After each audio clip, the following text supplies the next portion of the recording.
All right, I'm just gonna squeeze in part 3 of today's recordings.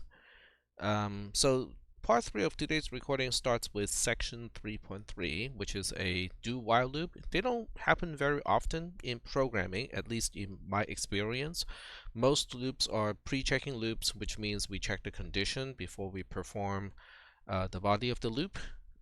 Do-while loops are relatively rare, but they're also actually easier to translate.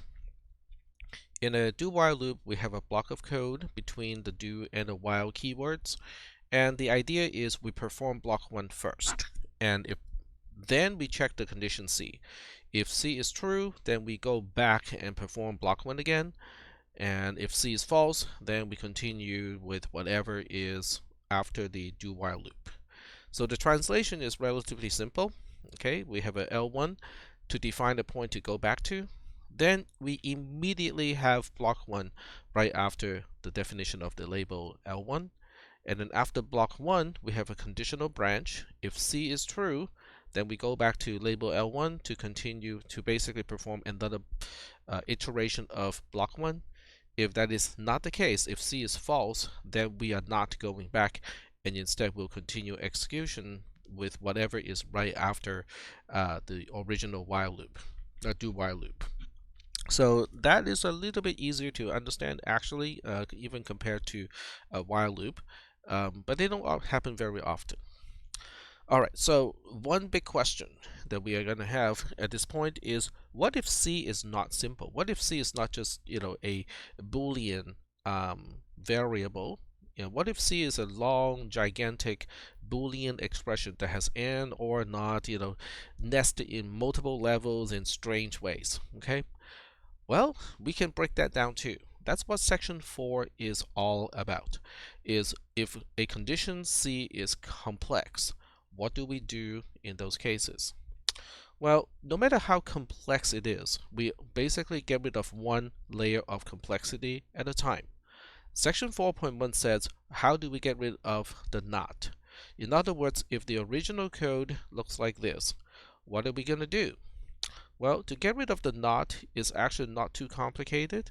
We basically define a continuation label L2, and then we just say that if C is true, then we want to go to L2, which is a continuation label. If C is false, we are not going to go to the continuation label L2. We'll fall through to the second go-to statement, which is go to L1. Now, if you're asking, why don't we use the word else? Well, the whole idea is to get rid of structure, right? And the use of the word else implies there's structure. So we do not use the word else, even though, okay, in terms of the meaning, else would actually be appropriate over here. But it is not needed, because if we are not going to label L2, we are just going to go to L1. Okay, so the else is implicit and we do not explicitly put it here.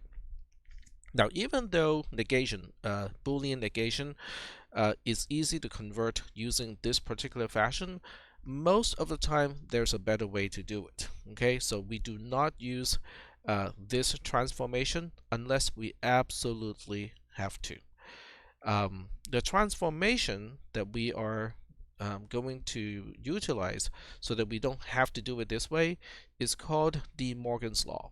So De Morgan's Law is a really kind of interesting transformation. We might have talked about this already early at an earlier part of this class, but what De Morgan's Law is doing is like this. Okay, so De Morgan's Law. And I believe it is the same, it's one word. So De Morgan's Law is like that. So what it says is, if you have the negation of A and B, so remember we are using the shorthand version. So what looks like multiplication is conjunction. Okay, so this translates to not A or not B. All right. In other words, instead of doing the negation after the conjunction, we apply the negation to A, and we apply the negation to B, and then we use a OR to connect the negation of A and the negation of B. The other version of De Morgan's Law is the negation of A or B.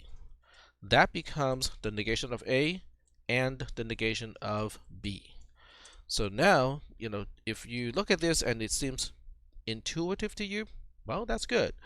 But if you're like me, looking at this and go like, no, this doesn't look intuitive, then to prove that it works, the best way to do it is to use a truth table. And I'll use a truth table for one of them, and you can work out the other one.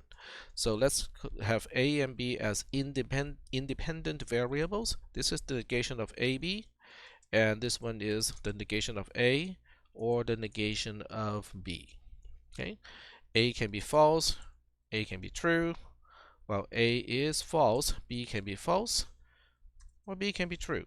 When A is true, B can be false, or B can be true. So over here, we first have to do the conjunction. False and false is false, but not false is true. Over here, we have false and true, which is false, but not false is also true. Kind of the same thing here, except the order is reversed. And over here, we have true and true, which is true, but not true is false. All right, over here, we have A is false, not false is true. B is false, not false is true. Then we have true or true, which is true. Over here, we have A being false, not false is true. But since we have a disjunction, if at least one side is true, the whole thing is true. Over here, we have A being true, not A is false, but we have a rescue because B is false, not B is true. And since we have at least one of the two values of a disjunction being true, so the entire disjunction is true. And then over here, A is true, not A is false. B is true, not B is false. False or false is false. So we can see how this particular column, the negation of A and B, and this particular column, which is not A or not B, they are identical for all possible combinations of values in A and B. And this is a conclusive proof that at least the first part of the Morgan's law is okay.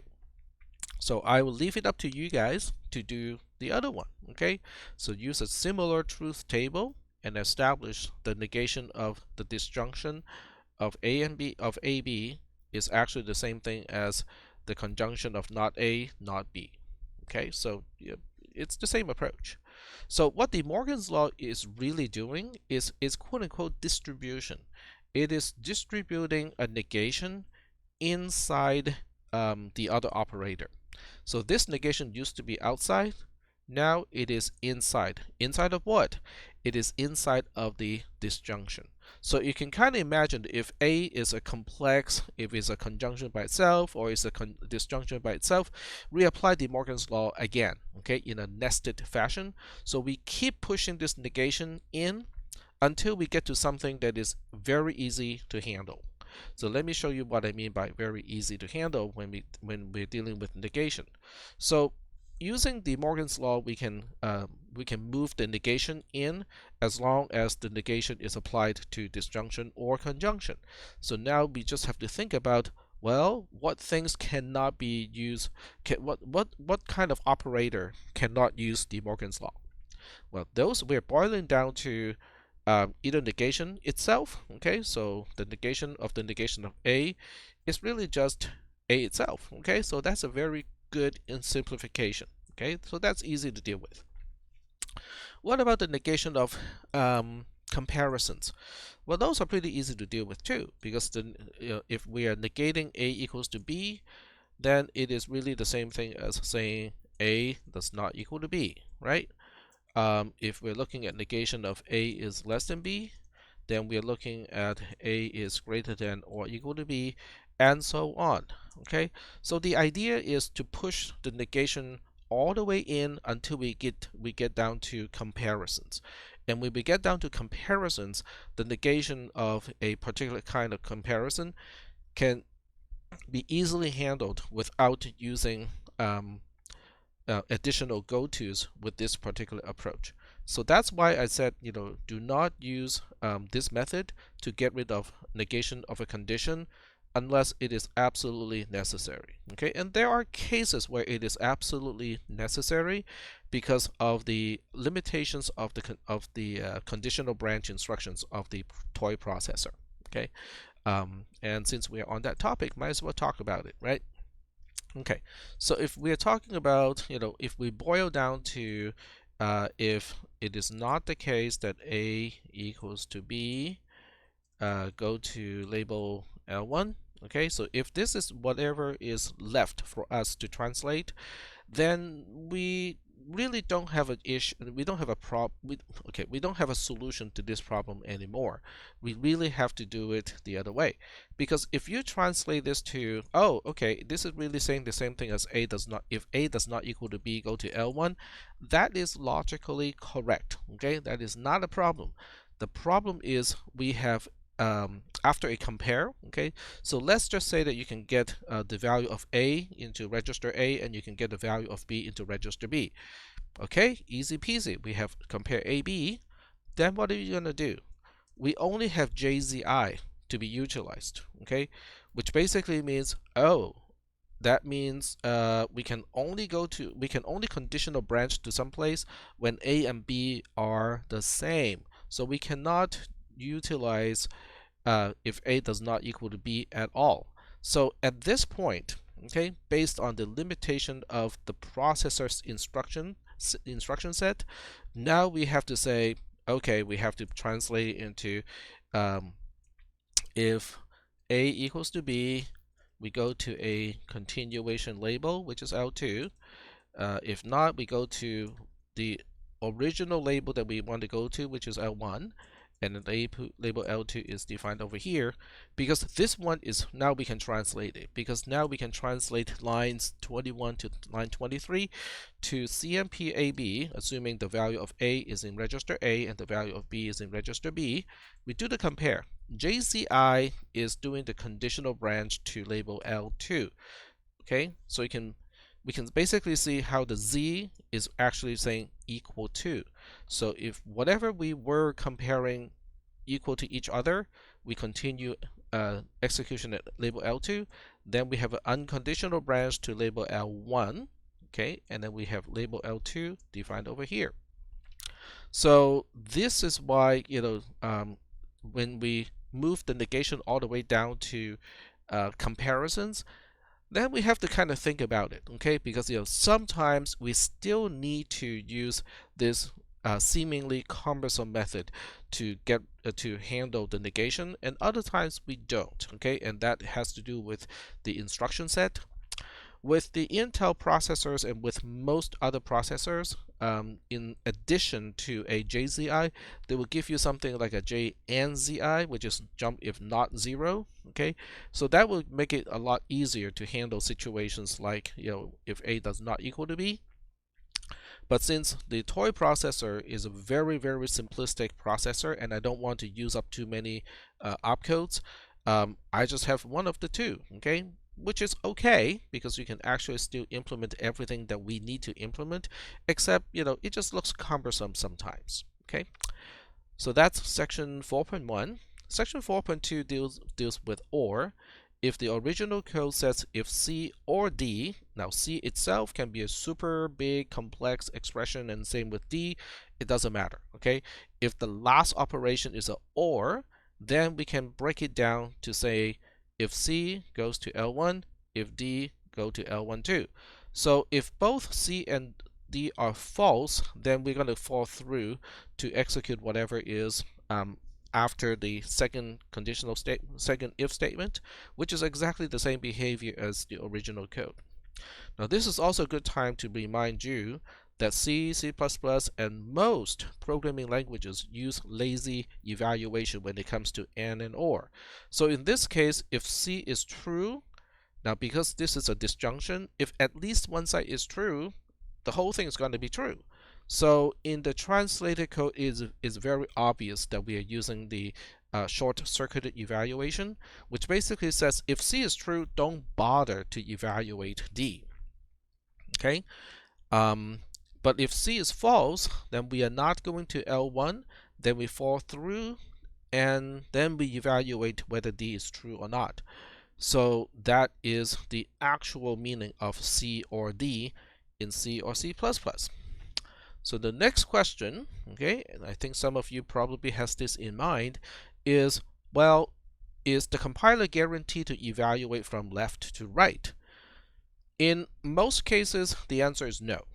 If you're talking about addition, multiplication, subtraction, that sort of stuff, the compiler can crank out code to produce the value of the right hand side first, and then the left hand side, and then apply the operator. It's up to the compiler to decide for those other operators. But when it comes down to logical operators like AND, which is ampersand ampersand, or which is bar bar, okay, with those two, the compiler guarantees that we evaluate from left to right, because a lot of code, especially in loops, when we specify a conditional statement, it has to evaluate from left to right in order to make sense. Okay, so when it comes down to logical operators in C and C++, it is defined in the language standard or specification that we have to evaluate from left to right, but we take a shortcut whenever it is possible when we evaluate from left to right. Okay, so this is something that is not only relevant in this class because we are translating C code into assembly code, but it is also relevant in basically all programming classes that you will ever take and all programming languages that you will ever learn, because I cannot think of a programming language right now that short circuit evaluation is not enforced. Now, the second question is, well, what is this a big deal? What if we always evaluate C and D, and then perform the OR? It chews up some additional processing time, but what can be the bad thing about that approach? Well, the bad thing is D can be calling a subroutine that has side effects. In other words, if the original intent is if C is true, do not perform D, and we are not doing that. We are not doing the short circuit evaluation, and we evaluate both sides all the time. Then a program that calls subroutines that has side effects can now start to behave differently. And the same thing with AND. So let's go ahead and move on with AND.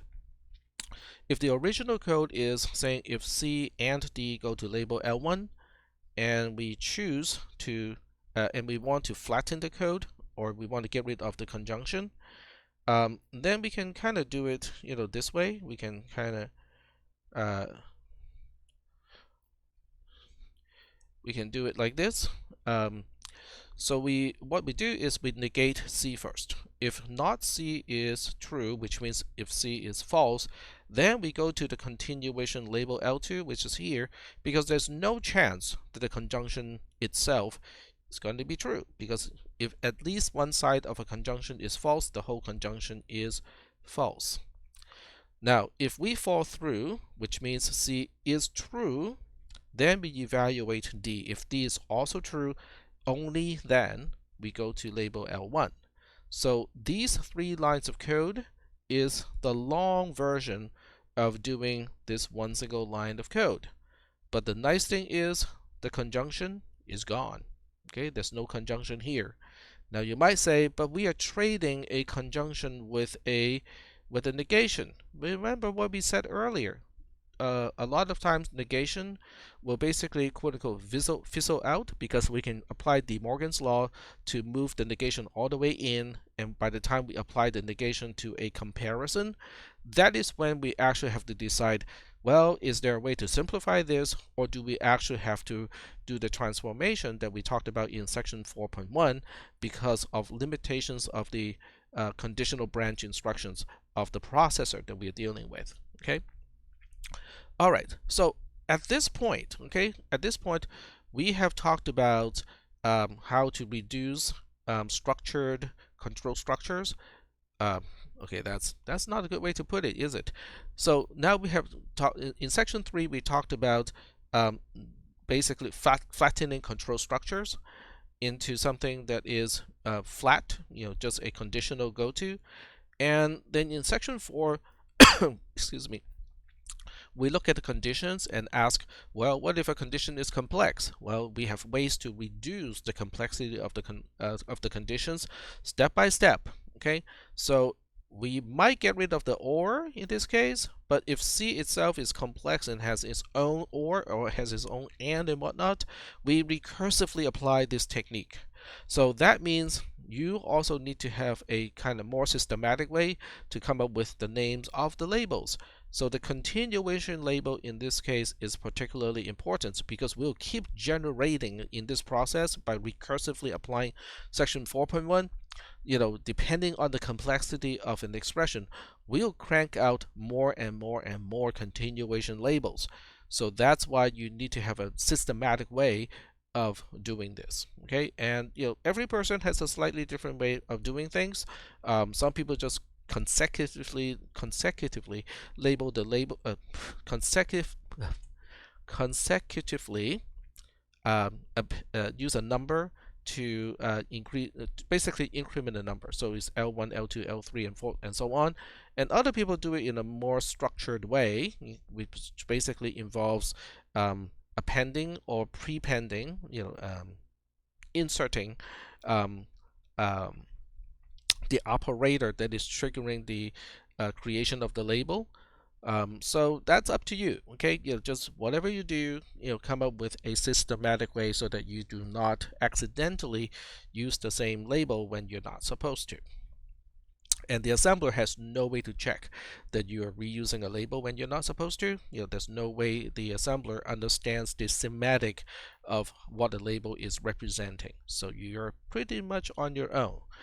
The compiler does detect, the assembler does detect when you have duplicate definitions of the same label or not defining a label when it is supposed to. So it can detect those two cases, but everything else it cannot really tell.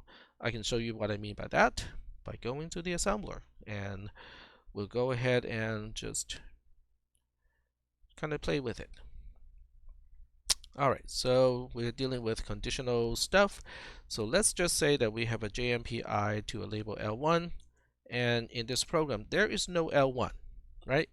So the compiler does know, and it says unresolved reference. So when you see a unresolved reference, it is basically complaining that a label is not defined. Okay, cool. So we define L1 over here or anywhere, it doesn't matter where, and it gets rid of the problem. So let's say we have another label, okay, have a no op over here, we have a label L2, and this is supposed to go to label L2, but I accidentally put in label L1. Guess what? The assembler doesn't know that this is supposed to go to label L2 because, well, L1 is still defined at this point, right? So, it's legitimate on line 6 to go to label L1, even though my intention is to go to label L2. The compiler, the assembler is not a mind reader. It cannot compare what I have written in the code to what I'm thinking. Now think about it, okay? If the assembler or the compiler, if a computer tool is a mind reader, I wouldn't need to write the code out anyway, right? So yeah, so it's just an interesting argument. All right, so what if I define label L1 again accidentally? This one is incorrect. So I define label L1 over here again. And then the assembler says, hey, this is not good.